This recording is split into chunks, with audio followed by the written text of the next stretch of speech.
السلام علیکم، good morning everybody, welcome to Geo Pakistan. کیا حال ہے آپ لوگوں کا؟ اچھا، انسان جب تھوڑا سا بیمار ہونا، جیسے کہ میں بیمار تھی تو موسم بھی ٹھیک لگنا سٹارٹ ہو. یعنی اس موسم میں کراچی کے شہر میں مجھے ٹھنڈ لگ رہی تھی کیونکہ آپ بیمار تھیں. سوچ ہی لیں اس وقت تو مجھے یہاں بھی ٹھنڈ لگ رہی ہے. لیکن جو موسم لاہور کا ہوا ہے نا، اگر آپ بیمار نہیں ہیں تو بھی ہو جائیں گے. I was speaking to a friend in the morning, اور وہ بتا رہے تھے کہ ان کے تینوں بچے شدید کھانسی، زکام اور الرجیز کا شکار ہیں، کیونکہ you can not breathe if you have even minor asthmatic issues in Lahore. And we'll tell you why, because of the smog. تو پاکستان میں آپ کو بتا دیں کہ ہمارا لاہور شہر اور انڈین شہر جو نئی دلی ہے، جو ساتھ ساتھ ہی ہیں، ان کے درمیان ایک فضائی آلودگی میں کا ایک مقابلہ چل رہا ہے. سوچیں، اب اس قسم کے مقابلوں میں تو ہمیں نہیں ہونا چاہیے تھا. کبھی لاہور تو کبھی نئی دلی کا پہلا نمبر آتا ہے، اور خاص طور پر سردیوں کی آمد کے ساتھ اسموگ ایک بڑے مسئلے کے طور پر سامنے آتا ہے. یہ سالوں سے اب ہو رہا ہے، اور یہ بڑا مسئلہ پہلے اتنا بڑا نہیں ہوتا تھا، اب یہ بڑا ہوتا چلا جا رہا ہے. یہ بڑا مسئلہ تھا تو دسمبر میں شروع ہوتا تھا، دسمبر کے آخر میں، جنوری میں جب شدید دھندیں پڑتی تھیں تب شروع ہوتا تھا. لیکن ابھی ہم اکتوبر میں بیٹھے ہوئے ہیں اور ابھی یہ مسئلہ بہت بڑا ہو چکا ہے. گزشتہ 2 دنوں سے لاہور کا آلودگی میں پہلا نمبر لگاتار ہے. آنکھوں میں جلن ہے، سانس لینے میں دشواری ہے، جلد کے امراض وغیرہ کی شکایات بڑھائی ہیں. فضائی آلودگی کے باعث لاہور میں اسکول کھلنے کے اوقات بھی تبدیل کر دیے گئے ہیں. 28 اکتوبر سے 31 جنوری تک اسکول صبح 8:45 پر کھلیں گے، کیونکہ اس سے صبح حد نگاہ اتنی کم ہوتی ہے، نظر بھی نہیں آ رہا ہوتا. It's actually dangerous. بچوں کی اسمبلی وغیرہ آؤٹ ڈورز میں نہیں ہوگی، آؤٹ ڈور سرگرمیاں. مگر اگر ہمارے بچوں کو اس طرح زندگی گزارنا پڑ رہی ہے کہ گرمی میں اس لیے نہیں کر سکتے کیونکہ اتنی گرمی اور لو ہوتی ہے کہ بے ہوش ہو جائیں بچے، اور سردی میں اس لیے نہیں ہو پا رہا کیونکہ اتنی اسموگ ہے. اچھا، یہ بھی آپ سن لیں کہ 31 جنوری 2025 تک ہر قسم کی آتش بازی پر سخت پابندی ہوگی. اب یہ سخت پابندی ہوگی تو اس پہ بالکل عمل بھی کرنا چاہیے. تو اس کے ساتھ ساتھ آپ کو بتا دیں کہ عوام کو اسموگ سے بچنے کے لیے ماسک اور دیگر حفاظتی تدابیر اختیار کرنے کی ہدایت کی گئی ہے. میں تو کب سے کہہ رہی ہوں آپ کو ماسک چھوڑنا ہی نہیں چاہیے، اب ہمیں عادت ڈل گئی ہے. آپ کو پتہ ہے کہ ہم it is also interlinked with India, because obviously Amritsar Attari کا بارڈر اور پھر دہلی سے، اور بہت سارا جو دھواں متاثر کر رہا ہوتا ہے وہ وہاں سے بھی ایٹ ٹائمز آتا ہے. یہ نہیں کہہ رہے کہ ہمارے یہاں سے نہیں اٹھ رہا ہوتا اور ہمارا سارا نظام ٹھیک ہے. ہماری جو وہیکل ہے، ہماری جو ایون جو فیول کوالٹی ہے، پچھلے سال ہم نے اس پہ کتنی بات کی تھی جب انٹرم گورنمنٹ بھی تھی، تب بھی بات کرتے تھے، اور ابھی بہت سی باتیں ہو رہی ہیں. لیکن Diwali is around the corner, یہ بھی دیکھنا ہے اکراس دا بارڈر. مطلب وہ تو ہے ہی آتش بازی کا تہوار، and it is across the border. اگر دیوالی میں بہت زیادہ نیچرلی آتش بازی کی جائے گی تو اس کا بھی کیا اثر پڑے گا وہ بھی آپ دیکھ لیجئے لاہور پہ. اچھا، کچھ دن پہلے کی بات ہے کہ سی ایم پنجاب نے اسموگ سے نمٹنے کے لیے بھارت کے ساتھ موسمیاتی سفارتکاری شروع کرنے کا عزم ظاہر کیا تھا. اس وقت ان کا کیا کہنا تھا، یہ دیکھیں. ہم اپنے ادھر کر بھی لیں انڈین پنجاب سے، جو کیونکہ ہوا کا رخ جب ادھر ہوتا ہے تو انڈین پنجاب سے جو سٹبل برننگ کے بعد وہ ایک ہوا کے تھرو ہمارے پاس آتی ہے، تو ان سے بھی ہماری بات چیت ہونی چاہیے. اس کو کلائمیٹ ڈپلومیسی کہتے ہیں، وہ ہمیں انڈیا کے ساتھ کرنی چاہیے، کیونکہ ونڈ کی ڈائریکشن بھی ہوتی ہے. جو ایکشنز ہمیں یہاں لے رہے ہیں وہ ہم انڈین پنجاب کو بھی لینے چاہیے، تاکہ وہاں کے لوگ اور یہاں کے لوگ دونوں جو ہیں وہ ان تکالیف سے بچیں. یہ ایکچولی وقت کی اب ہم ضرورت بن گئی ہے نیشنل سطح پہ یا ایون میں انڈیا میں اسٹیٹ سطح پہ جو معاملات ہیں. آپ جا کے ملیں سی ایم پنجاب سے ادھر کے اور معاملات ڈسکس کریں. اور یہ ڈسکشن میں مطلب یہ this should be the top thing, یہی تو چیز ہے جو دونوں کو افیکٹ کر رہی ہے، تو یہ بات ہونی چاہیے. اچھا، یہ بھی آپ کو بتائیں کہ ضلع انتظامیہ اور محکمہ موسمیات کی جانب سے مصنوعی بارش کرانے کی بھی پلاننگ ہو رہی ہے. اب کچھ نہ کچھ تو کرنا ہی پڑے گا. ماحولیاتی ماہرین کے مطابق حکومتی اقدامات اپنی جگہ، لیکن اسموگ کی روک تھام کے لیے عوام میں آگے یہ مہم چلانے کی ضرورت ہے. دیکھیں، یہ وہ مومنٹ ہے جس میں ہم کہتے ہیں نا، یو کی not blame every thing on the governments, کہ حکومت یہ نہیں کرتی تو حکومتیں یہ کرتی ہیں، اور جو کہ ہمیں بڑا ہی شوق ہے کہ جو بھی اپنے مسائل ہونا وہ حکومتوں پہ ڈال دیں، لیکن اس میں ہماری کنٹریبیوشن ہے. اور یہ لٹرلی اگر عوام ہر کوئی everybody if they play their role جو کرنا چاہیے تو پھر یہ اسموگ کنٹرول ہو سکتی ہے. لوگوں کو بتانا ہوگا کہ کس طرح کنٹرول ہو سکتی ہے، کیا آلٹرنیٹ استعمال کریں. اور اب لوگوں کو یہ سمجھ میں بھی تو آئے نا، اس بارے میں بھی آگاہی مہم ہونی ہے. صرف یہ کہہ دینا کہ بھائی آپ بہتر طریقے استعمال کریں، کیا ہیں وہ بہتر طریقے، ہم کیا کریں. there has to be an explanation for it as well. Absolutely. وہی وہ بات ہے نا کہ ایجوکیٹ کیا جائے. اور جب یہ حکومتی سطح پہ اگر اس قسم کی کوئی ورک شاپ، سیمینار یا واٹ ایور کوئی انفارمیشن دینے کی کوئی ہو چیزیں, تو پھر عوام کو اس میں ایک رول پلے کرنا چاہیے, اس میں پارٹیسپیٹ کرنا چاہیے, اس پہ تو نئی قانون سازی ہونی چاہیے, اسکولوں میں بھی اس پہ بات ہونی چاہیے. ہو رہی ہوگی, بتا رہے ہوں گے. ابھی فی الحال تو آپ یہ کر سکتے ہیں کہ آپ ماسک پہن سکتے ہیں. دوسرا یہ کہ آپ دنیا بھر سے ایکسپرٹس کو بلائیں. بھائی آپ کا یہ مسئلہ ہے, مطلب اتنے ریسورسز ہماری حکومتوں کے پاس ہوتے ہیں کہ 2-4 ایکسپرٹس آپ ہائر کریں دنیا سے, اور اس کے بعد ایک پالیسی مرتب کریں.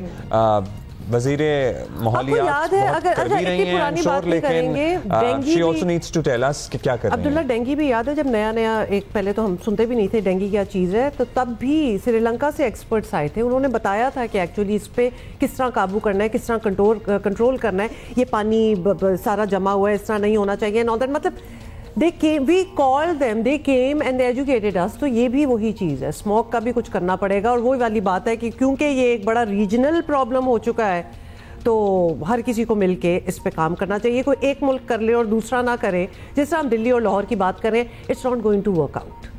تو یہ ہونا بہت ضروری ہے. آپ کی صحت کو مسائل لاحق ہو سکتے ہیں, اس بارے میں جانتے ہیں. جنرل اسپتال لاہور کے پلمونالوجسٹ ہیں ڈاکٹر عرفان ملک صاحب, ان سے بات کرتے ہیں. شکریہ ڈاکٹر صاحب, آپ نے وقت دیا.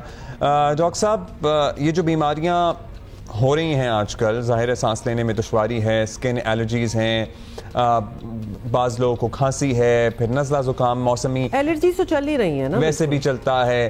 کوئی مستقل خطرناک بیماریاں بھی ہو سکتی ہیں اگر یہ آپ کا کنسسٹنٹ ایکسپوجر رہے ہر سال اسموک سے؟ بہت پرٹننٹ کویشچن ہے. ہم لوگ اسموک کو انفارچونیٹلی صرف فیل کرتے ہیں ونٹر سیزن میں, کیونکہ یہ ویزیبل ہوتی ہے. ایک بات یاد رکھیں کہ لاہور بڑے شہروں میں smoke throughout the air کسی نہ کسی فارم میں لو لیول پہ پرسسٹ کرتی ہے. تو جو آپ کے آرگن اس سے ڈائریکٹ انوالو ہوتے ہیں, ان میں آپ کی اسکن ہے, آئیز ہیں, لنگز ہیں, اینڈ ڈونٹ فارگیٹ کہ آپ کے جو ہارٹ ہے اس کو بھی یہ امپیکٹ کرتی ہے. تو بالکل آپ نے سوال جو پوچھا وہ ایسا ہی ہے. ایک ہماری ڈیزیز ہے جس کو ہم COPD کہتے ہیں, جو کہ 3rd leading cause of death ہے ورلڈ وائڈ. تو آپ کے لیے بڑا حیران کن ہوگا کہ اس کا ایک رسک فیکٹر پولوشن بھی ہے, اس کو COPD-P کہتے ہیں. یعنی آپ کا جو لنگز ہیں وہ استھما کی طرح ڈیمیج ہوتا ہے, لیکن یہ فلی ریورس نہیں کرتا. اس کے علاوہ جو پریگننٹ فیمیل ہیں اس میں لو برتھ بیبی پیدا ہو سکتے ہیں, مس کیریج ہو سکتے ہیں, ہارٹ اٹیک کا باعث بن سکتا ہے آپ کو, اور ڈفرینٹ ڈیزیزز جس میں آئز کی بھی ڈیزیزز شامل ہیں اور اسکن کی ڈیزیز بھی ہیں, اس کا بھی یہ باعث بنتا ہے. ڈاکٹر صاحب, آپ نے تو بڑی سیریس کی چیزیں بتا دیں, بیکاز آبویسلی ایک there is a whole school of thought جو سمجھتے ہیں کہ صرف سانس کی پرابلم یا آبویسلی اس قسم کے تھوڑے بہت ایشو ہوں گے یا اسکن کے, لیکن آپ تو برتھ تک بھی پہنچ گئے, تو دس از ویری ویری الارمنگ. اب بتائیں کہ ان بیماریوں سے بچنا ہے تو اس سیزن میں عوام کو احتیاط کیا کرنی ہوں گی؟ مطلب ماسک وغیرہ تو ہم بتاتے رہتے ہیں اور بہت سے لوگ ہیں اس کو فالو بھی کرتے ہیں. کھانے پینے میں بھی کوئی احتیاط ہو سکتا ہے, یا کوئی احتیاطی دوائیں جو پری ایمپٹیولی لی جا سکتی ہیں, کچھ اس قسم کی بھی ہیں آپ کے پاس تجاویز؟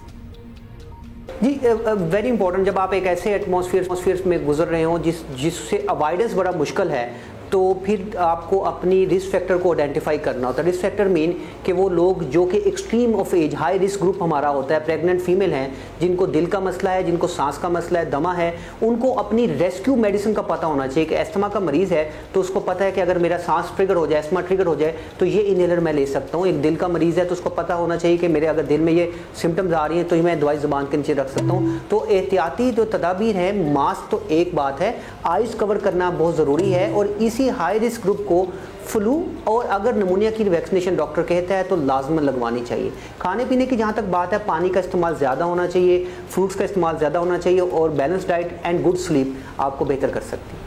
آپ نے بڑی امپورٹنٹ باتیں بتائی ہیں کہ فلو کی ویکسین عام ہے, لگ سکتی ہے, جو افورڈ کر سکتے ہیں وہ بھی نہیں لگواتے ہیں. So it is high time کہ آپ فلو, کیونکہ آگاہی نہیں ہے, توجہ نہیں, بیسکلی لاپرواہی ہے.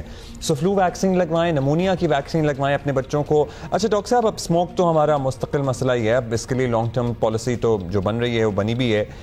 فیول چینجز ہیں, گاڑیوں کی فٹنس ہیں, فصلوں کے جلانے کی معاملات ہیں, لیکن کیا اسے لانگ ٹرم میں ہی ڈیل کرنا چاہیے, یہ اس کو بطور ایمرجنسی سچویشن ابھی ہمیں سیریسلی لینے کی ضرورت ہے؟